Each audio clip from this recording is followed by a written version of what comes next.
কি মরিয়ম খেজুরও একটা আছে সম্ভবত, না? মরিয়ম খেজুর কিনে, মরিয়ম ফুল কিনে। কেন? ওই যে মারিয়াম আলাইহিস সালাম, তার গর্ভে আল্লাহ সুবহানাহু ওয়া তাআলা কুদরতিভাবে যে সন্তান দিয়েছিলেন ঈসা আলাইহিস সালামকে, তার জন্মটা হয়েছে একমাত্র মানে সরাসরি আল্লাহর কুদরতে, তাই না? এবং তার বর্ণনা আল্লাহ কোরআনে উল্লেখ করেছেন।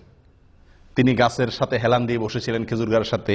আল্লাহ বলছেন ধাক্কা দিয়েছেন, খেজুর পড়ছে, তিনি সেখান থেকে খাইছেন। আল্লাহ তাআলা খুব সহজে গর্ভ খালাস করে দিয়েছেন।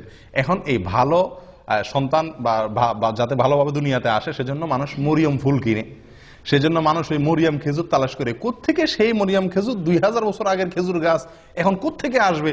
কে বা কারা নাম দিছে আর ধুমছে মানুষ কিনতেছে। হ্যাঁ, মরিয়ম খেজুর ওই গর্ভধারণকারী মায়েদেরকে খাওয়ায় এই বিশ্বাস রেখা, যেটা খাওয়াইলে কি হবে? সন্তান সহজে খালাস হবে।